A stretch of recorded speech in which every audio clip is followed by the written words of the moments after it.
Hi guys, ഇത് നമുക്ക് ഒരു ബിരിയാണി ഉണ്ടാക്കാം. അതിന് ചിക്കൻ വറക്കാനായിട്ട് പാത്രം ചൂടാവേണ്ട എനിക്ക് എണ്ണ ഒഴിക്കാം.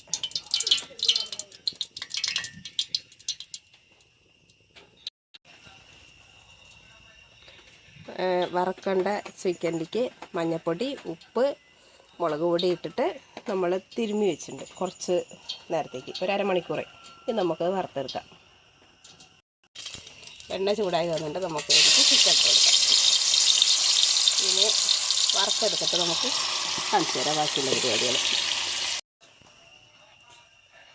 ചിക്കൻ വറക്കുന്ന സമയം കൊണ്ട് നമുക്ക് സവോളയൊക്കെ ഒന്ന് അരിഞ്ഞെടുക്കാം.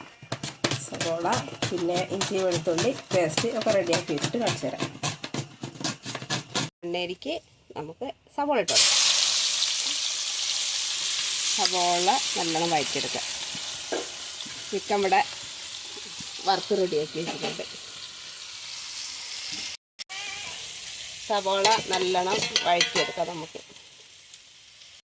സവോള വഴറ്റി വരുന്നതിലേക്ക് 4 പച്ചമുളക് കീറിയത്. സവോള വഴറ്റിയതിലേക്ക് ഇഞ്ചി വെളുത്തുള്ളി പേസ്റ്റ് ഇടുക. സവോളേൻ്റെ കളറ് ചിക്കൻ വറുത്ത എണ്ണയിൽ വഴറ്റിയോണ്ടാണ് ഈ കളർ, കറുപ്പ് കളറ്. നമുക്ക് കുറച്ച് മല്ലിപ്പൊടി ഇടാം, ഒരു 2 സ്പൂണ്. ഇനി കുറച്ച് മുളക് പൊടി, ഒരു 2 സ്പൂണ്. ഇനി കുറച്ച് മഞ്ഞൾപ്പൊടി ഇട്ട് കൊടുക്കാം.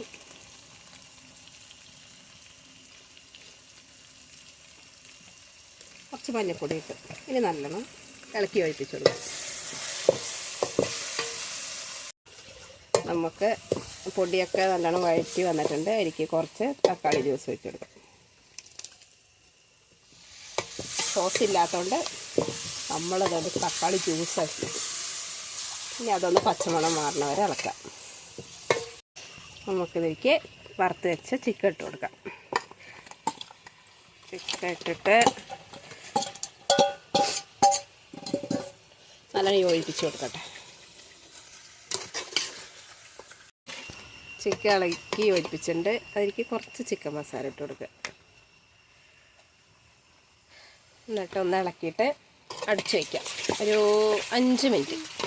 ചിക്കൻ വെന്തത് കാരണം വേവേണ്ടത് താമസില്ല, എല്ലാ ഗ്രേവികളൊക്കെ ഒന്ന് സെറ്റാവാൻ വേണ്ടിയിട്ട്.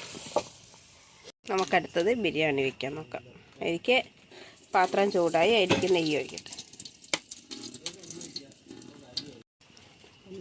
ചൂടായ നെയ്യിലേക്ക് അണ്ടിപ്പരിപ്പ് ഇട്ട് കൊടുക്കുക.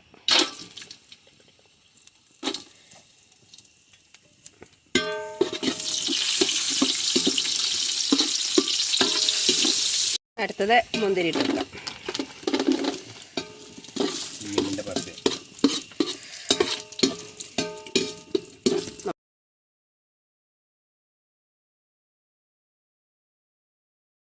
നെയ്യിലേക്ക് കുറച്ച് മസാലകൾ ഇട്ട് കൊടുക്കാം.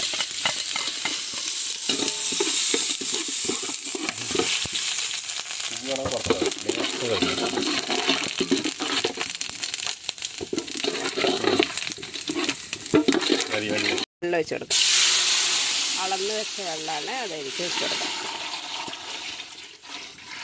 ഇനി ആ വെള്ളം തിളച്ച് വരട്ടെ. കുറച്ച് ഉപ്പ് ഇട്ട് കൊടുക്കാം. നമുക്ക് തിളച്ച് വരുന്ന വെള്ളത്തിലേക്ക് നമുക്ക് കഴുകി വെച്ച ബിരിയാണി അരി ഇട്ട് കൊടുക്കാം. കുറച്ച് ക്യാരറ്റ് ഇട്ടുണ്ടായിരുന്നു, ആദ്യം വഴറ്റാൻ മറന്നു. അരി ഇട്ടിട്ട് ഒന്ന് ഇളക്കി യോജിപ്പിക്കാം. എന്നിട്ട് ഒന്ന് തിളക്കട്ടെ, എന്നിട്ട് നമുക്ക് അടച്ചു വയ്ക്കാം. അരി ഇട്ടിട്ട് വെള്ളം തിളച്ചിട്ടുണ്ട്. നമുക്ക് അടച്ചു വെച്ച് കൊടുക്കാം ഒരു 15 മിനിറ്റ്. അപ്പോഴേക്ക് റെഡിയാവും. അത് കഴിഞ്ഞിട്ട് നമുക്ക് ചിക്കൻ ഇട്ടിട്ട് ദം ബിരിയാണി വെക്കാം. നമുക്ക് അടുത്തത് ദമ്മിടാം. കുറച്ച് ചിക്കൻ അടിയിലിട്ട് അതിൻ്റെ മുകളിൽ ചോറിട്ട് കൊടുക്കാം. അതിൻ്റെ മുകളിൽ കുറച്ച് ചോറിട്ട് കൊടുക്കാം. അങ്ങനെ 2 ലെയർ ചോറിട്ട് ലെയറായിട്ടിട്ടുണ്ട്. അതിൻ്റെ മുകളിൽ കുറച്ച് മല്ലി പുതിനയില, അതിൻ്റെ കൂടെ അണ്ടിപ്പരിപ്പ്, മുന്തിരി. ഇനി ഒന്ന് അടച്ചു വയ്ക്കാം.